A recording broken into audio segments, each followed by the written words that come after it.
सनितपुर जिल्लानि गं 1204 बर' नखरफोरा आरोबाव मोननो हाबावबाय हानि फोरमान बिलाइ। गोलाव समनिफ्रायनो गावखौ रैखाथि गैयै मोनदांथिजों रायजो जाबोनाय गं 1204 नखरफोरा दिनै हानि बिगोमा जानो हाबाय।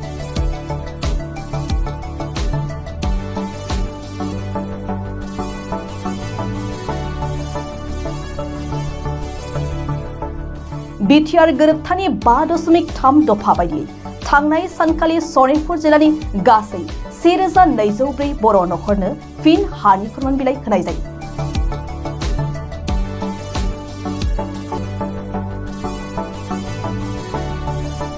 बिटिआर गोरोबथानि 5.3 दफा बायदियै फरेस्ट राइट एक्ट 2006 आयेननि गेजेरजों मैया सनितपुर जिल्लानि दिखियाजुलि, आमराबारि आरो सारिदुवार फरेस्ट रेन्जनि सिङाव थामथि खेबनि थाखाय गासै 1204 नखरनो हानि फोरमान बिलाइ राननानै होबावदों।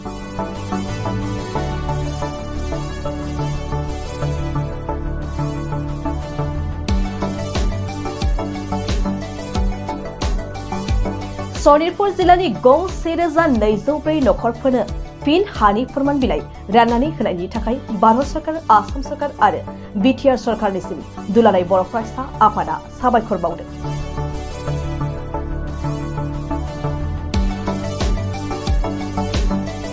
हाग्रा ओनसोलाव रायजो जानाय थागिबि सुबुंफोरनो हानि मोनथाय होनो थाखाय भारत सरकारा थांनाय 2006 मायथाइयावनो फरेस्ट राइट एक्ट 2006 आयेनखौ लाबोदोंमोन। बे आयेना भारताव आजावजानाय लोगो लोगोनो भारतनि गोबां रायजोफोरावनो हानि जेंनाया सुस्रांजादोंमोनब्लाबो नाथाय आसामाव बे आयेनखौ मोजाङै मावफुंनाय जायाखैमोन।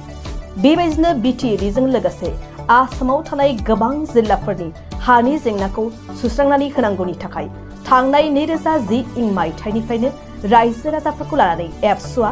गोलाव सम सोमावसारोब्लाबो नांगौ बायदि फिथाइ थायैनि जाहोनाव थांनाय 2020 मायथाइनि 27 जानुवारियाव जानानै थांनाय बिटिआर गोरोबथानि 5.3 दफायाव बिटिआरजों लोगोसे आसामाव रायजो जानाय बर' आरो ट्राइबेलफोरनि हानि जेंनाखौ सुस्रांनो मख'नाय जादोंमोन। बेबादिनो सनितपुर जिल्ला एबसुनि बानजायनायाव खुंनाय थामथि खेबनि हानि टाइटेल सार्टिफिकेटखौ रानजेननानै होयो आसामनि केबिनेट मन्त्रि अशोक सिंहाला। हानि फोरमान बिलाइ राननाय हाबाफारियाव जर'खा आलासि महरै बाहागो लायो मिरु एबसुनि आफादगिरि दिपेन बर'आ। जर'खा आलासि महरै बाहागो लानानै बिथाङा बिटिआर गोरोबथानि 5.3 दफा बायदियै गोबाव सम दिन्दां जानानै थानाय हानि जेंनाखौ फरेस्ट राइट एक्ट 2006 आयेननि गेजेरजों सुस्रांनानै होनायनि थाखाय भारत, आसाम आरो बिटिआर सरकारनिसिम एबसुनिफ्राय बर' हारिनि जानानै साबायखर बावहरनानै इयुनाव थाबैनो होनो गोनां आद्रा थाबावनायखौ मावफुंनो आसाम सरकारखौ खावलायबावो। लोगोसे सनितपुर आरो बिश्वनाथ जिल्लायाव थानाय बर'फोरनो नखरफ्रोमबो हा मोननो हाजासिम एबसुआ सरकारखौ नारसिनलांगोन होननानै एबसुनि आफादगिरि दिपेन बर'आ फोरमायो।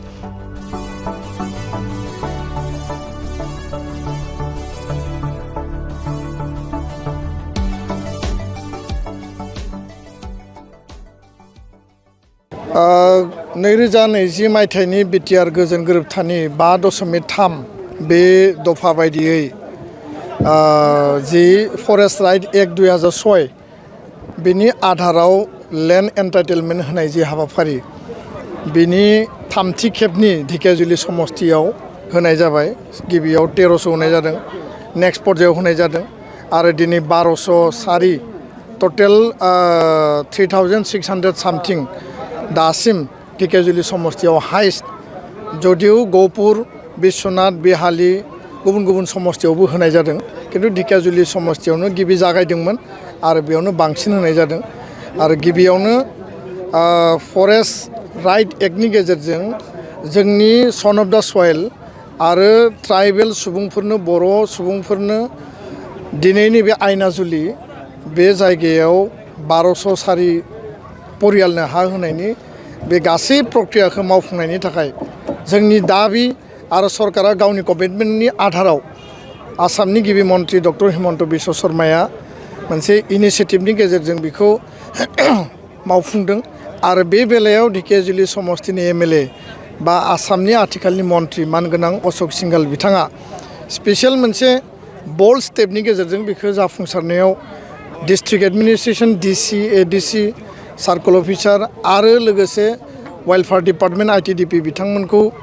टीम हिसाबै खामानि मावहोनायनि थाखायसो बे सम्भब जादों दा बेखायनो आङो गिबि मन्त्रि बिथांजों लोगोसे नैबे समस्तिनि मन्त्रि एमएलए बिथां आरो गासै डिस्ट्रिक्ट एडमिनिस्ट्रेशननो धन्यबाद बावदों दुलाराय बर' माहारिनि संसार जानायाव जोङो जुजिनाय नाजानाय सावरायनाय आरो सरकारखौ नारसिननाय मालाबा जोङो गणतान्त्रिक पन्थानि गेजेरजों आन्दलन खालामनाय बे पन्थाफोरनि गेजेरजोंसो दिनै सरकारखौ गावनि कमिटमेन्टआव लाबोनानै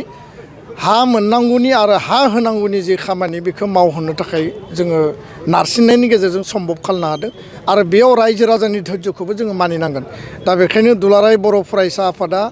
दिल्लीयाव दिसपुराव एकर्ड इमप्लिमेन्टेसननि थाखाय जिखिनि खामानि मावनो गोनां दङ जों मावगासिनो दङ 41 खान बर' गामिया सनितपुर बिश्वनाथनिफ्राय हाबबाय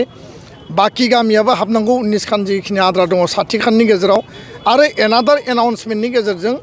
बिटिआरआव थिसननायनि खामानिया 3.1 नि खामानिया रोखायै जाफुंनांगौ बिनि थाखाय गिबि मन्थ्रिखौ जोङो नारसिनगासिनो दङ बाथ्राया जाहैबाय जे लास्ट व्यक्तिसिम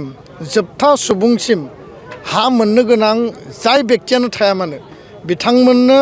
हा होजोबनायनि बा हाखौ मोनहोजोबनायनि जि प्रक्रिया बेयाव दुलाराय बर' फरायसा आफाद सनितपुर जिल्ला बा बिश्वनाथ जिल्लाया जों गसंथागोन आरो बिनि थाखाय जोङो रोखायै आरो गोख्रोङै खामानि मावलांगोन बे बाथ्राखौ आङो बुंबाय जौगानायनि खामानियाबो जानांगोन बेयाव स्कुलाव टिचार गैया आरो 75 इजिएस सेन्टार नैबे जायगायाव जि स्कुलफोर दङ एलपि स्कुल बेयाव फोरोंगिरि थिसननायनि थाखाय रनस पेगु बिथाङा खोथा होदों आरो खोथा होनाय बायदि बिथाङा मावफुंनांगोन दा बेखायनो लामा जानांगौ दालां जानांगौ कारेन्ट मोननांगौ दै मोननांगौ आइवाइ न' मोननांगौ पन्सायतआव हाबनांगौ बा बिटिआर 6 सिडुलाव हाबनाय गामिफोरखौ लानानै बेयाव भिसिडिसि दानांगौ आरो लोगोसेनो बेयाव हेल्थ सेन्टार फसंनांगौ बा जेसेबांखिनि अरुणोदय आसनियानो जा जि आसनियानो जा गासै बिथिंनि जौगानायखौ रायजो राजाया मोननांगोन गोरिब गुन्द्रानि जि थांना थानायनि जिउआ रोखा जानांगोन जौगानांगोन आरो बेखायनो हाया जोंनि प्राइमारि फान्डामेन्टेल जि अधिकार हा गैयाबा ट्राइबेला बर'फोरा सन अफ दा सयला मिनिंलेस आरो हाया जोंनि प्रायर मोनसे जोंनि माने सम्पति आरो बेखायनो हा होनाय खामानिया दिनै थार्ड फेजआव हाबबाय फैबाय थानाय समाव आद्रा थानाय गासै जेसेबां हाजार गैया मानो होजोब होनांगौनि थाखाय जों खामानि मावगोन बे बाथ्राखौ स्पष्ट बुंबाय गोजोन्थों बालिपारायाव जि मोनफादों जे ट्राइबेल बेलेन्ड ब्लकनि आन्दाराव जिहेतु मोनसे मरान मटकफोरनो मोनसे हानि मोन्थाय होनाय बिनि सायाव फोरमाय ना आं नुदों बेयाव जे आहम गरखा आरो लोगोसे कच राजबंसि मोनथाम कमिउनिटिखौ बालिपारा जि ट्राइबेल बेल्ट दङ बेयाव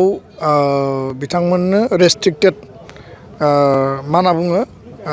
प्रटेक्टेड क्लास हिसाबै रेस्ट्रिक्टेड नङा प्रटेक्टेड क्लास हिसाबै बेयाव माने बेनिफिट बा बनाफाइड माने कमिउनिटि हिसाबै होनायनि मोनसे केबिनेट आरो आसाम सरकारा नटिफिकेसन दिहुनदों बे बाथ्राखौ लानानै ट्राइबेल संघजों जों सावरायदों बाथ्राया जाहैबाय जे जायफोरा अलरेडि ट्राइबेल बेलेन्ड ब्लकआव प्रटेक्टेड क्लास बिथांमोना प्रटेक्टेड क्लास हिसाबै मर्यादा मोननायाव जोंहा जेबो बुंनो गोनां गैया खिन्थु गोदानै जेराव बालिपारायाव सासेबो आहम मानसि गैया जोंनि सार्भेयाव बेबायदियाव माबायदि आहम मानसिखौ बेयाव प्रटेक्टेड क्लास होखो कच राजबंसिखौ प्रटेक्टेड क्लास हिसाबै आनडिभाइडेड गवालपारायाव होदों आरो नेपालि ग्रेजियार एन्ड काल्टिभेटर होदों गोदानै दायो गरखा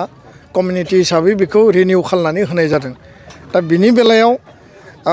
सोरहाबा हानि अधिकार मोननांगौ बा प्रटेक्टेड क्लासनि अधिकार थाखानायफ्रा मोननायाव जोंहा बुंनो गोनां गैया खिन्थु गोदानै बेयाव गोदानै बेयाव थिसननायाव जोंनि एक्जिस्टिं ट्राइबेला जुदि थ्रेट जादोंब्ला जोंनि हा हुआ जुदि एनक्रोच जादोंब्ला थ्रेटेनिं जादोंब्ला बिनि सायाव सरकारा